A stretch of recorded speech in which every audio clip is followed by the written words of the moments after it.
தமிழ் நிலத்தின் தனிப்பெரும் சிறப்புமிக்க புதுவை மண்ணிலிருந்து சிறப்பான ஆட்சி அமைத்து நடத்தி கொண்டிருக்கிற பொதுப்பணித்துறை அமைச்சர் மாண்புமிகு லட்சுமி நாராயணன் அவர்கள் அரங்கத்திற்கு வருகை தந்திருக்கிறார்கள். அவரை விழாக்குழுவின் சார்பாக வருக வருக என வரவேற்று மகிழ்கிறோம்.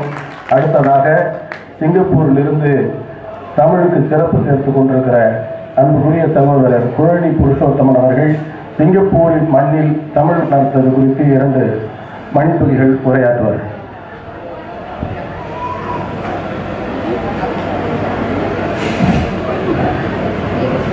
அனைவருக்கும் வணக்கம். எனது பெயர் புருஷோத்தமன். சிங்கப்பூரிலிருந்து வந்திருக்கிறேன். உலக தமிழ் திலகத்தின் சிறப்பான பணிகள் தொடர்ந்து நடைபெறுவதற்கும் இதுவரை அவர்கள் ஆற்றிய பணிக்கும் என்னுடைய வாழ்த்துக்களும் நன்றிகளும். இங்கே பேசி கொண்டிருந்தவர்கள் ஒரு சில விஷயங்களை கூறினார்கள். 3ஆம் தலைமுறை நாங்கள், ஆனால் 4ஆம் தலைமுறைக்கு தமிழ் படிப்பதற்கு கடினமாக இருக்கிறது அல்லது தமிழ் அவர்களுக்கு செல்லவில்லை என்று. இந்த இடத்தில் நான் சிங்கப்பூரில் எப்படி தமிழை கொண்டு செல்கிறார்கள் என்பது குறித்து ஒரு சில வார்த்தைகள் மட்டும் கூறிக்கொள்கிறேன். இயல்பாகவே தமிழ் இலக்கணம், இலக்கியங்கள் இப்படியான கடினமான விஷயங்களை முன்னிறுத்தாமல் சிங்கப்பூரில் பள்ளிக்கூடங்களில் தமிழர்களுக்கு மிக எளிமையான தமிழை கொடுக்கிறார்கள். அதிகபட்சமாக ஒரு செய்தித்தாள் படிக்கிறது, இந்த செய்தி நிறுவனங்கள்லேருந்து செய்திகள் வருவதை மிக எளிமையானது. அப்போ எளிமையான விஷயத்தை குழந்தைகளுக்கு கொடுக்கும் பொழுது அந்த தமிழின் மீது அவர்களுக்கு எந்த விதமான இது ஒரு கடினமானது, இது என்னால் படிக்க முடியல அப்படின்ற ஒரு விஷயம் நடக்குது. அப்போ இந்த மாதிரி ஒரு குறைந்தபட்சம் ஒரு செய்தித்தாளை படிக்கிறதுக்கோ அல்லது ஒரு செய்தியை புரிந்து கொள்வதற்கோ ஆன அளவுக்காவது தமிழை எளிமைப்படுத்தி நம்ம கொடுக்க வேண்டும். அப்படி நம்ம கொடுக்கும் பொழுது தன்னிச்சையாகவே அடுத்த தலைமுறை, அதற்கடுத்த தலைமுறை தமிழை படிக்க ஆரம்பிப்பார்கள். மீண்டும் ஒரு முறை எனக்கு இந்த வாய்ப்பளித்தமைக்கு நன்றி கூறி அனைவருக்கும் நன்றி செய்து விடைபெறுகிறேன். இந்த உலகத்தமிழ் திலகத்தின் மாநாட்டிற்கு உலகமெங்கும் இருந்தும் தமிழர்கள் வருகை தந்திருக்கிறார்கள். இந்த அமர்வினுடைய இறுதி பேச்சாளர் புலவர் பொன்னையன் அவர்களை மேடைக்கு வருமாறு அன்போடு அழைக்கிறேன். அவர்களுடைய உரைக்கு பிறகு மதிய உணவு, அதற்கு பிறகு அமைச்சர்கள் பெருமக்கள் உள்ளிட்ட சான்றோர்கள் பங்கேற்கும் நிகழ்ச்சி, திருவள்ளுவர் சிலை திறப்பு உள்ளிட்ட நிகழ்வுகள் நடைபெற இருக்கிறது. இந்த அமர்வின் இறுதி பேச்சாளராக புலவர் பொன்னையன் அவர்களை மேடைக்கு வருமாறு அன்போடு அழைக்கிறேன்.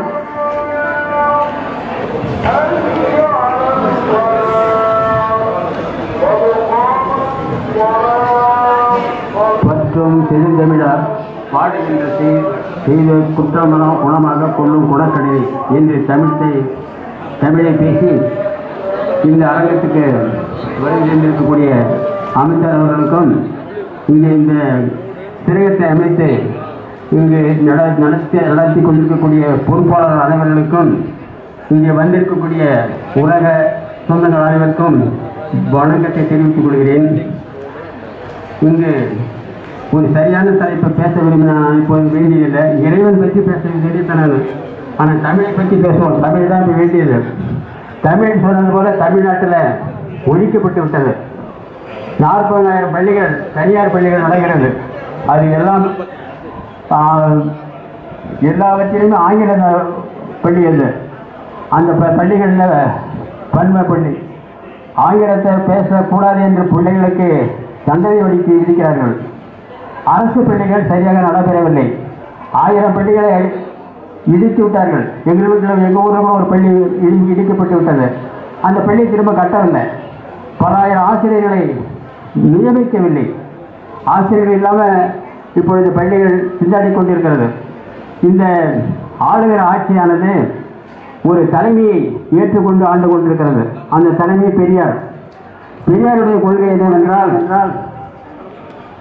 அது தமிழ் தான். அதனால் தமிழை நம்முடைய பள்ளிகளில் இருந்து வளர்த்தெடுக்கக்கூடிய சூழ்நிலை குறைவாக இருக்கிறது. ஆனால் புதுச்சேரியில் அமைச்சர் வந்திருக்கிறார்கள், அவர்கள் செய்ய முடியும்.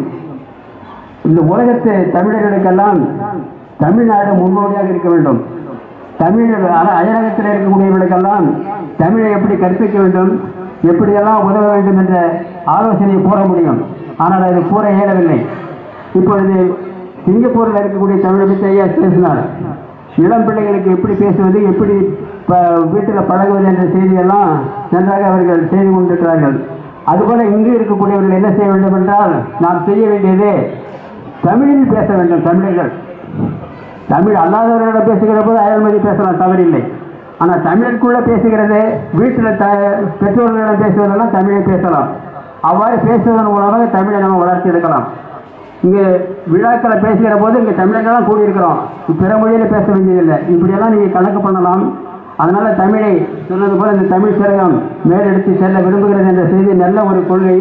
அந்த கொள்கையை மேலும் மேலும் நடைபெறதை இப்போ தொடர்ந்து நடத்தி கொண்டிருக்கிறார்கள். இன்றைக்கு உலகமெல்லாம் இருந்து வந்திருக்கிறார்கள். தமிழை எப்படி நாம் வளர்க்க வேண்டும் என்பதற்கு இப்போ நீங்களே ஒரு குழுவை அமைத்து அதற்கு தகுந்த மாதிரி உலக மக்களுக்கு கொடுக்கலாம், இந்த மாதிரி நீங்கள் பாடம் நடத்தலாம் அப்படின்னு சொல்லி. அதற்கு நம்ம புதுவை அரசு உதவி கூட செய்யலாம். ஒரு அயலகத்துறை அமைத்து எங்கெங்கே தமிழர்கள் வாழ்க்கை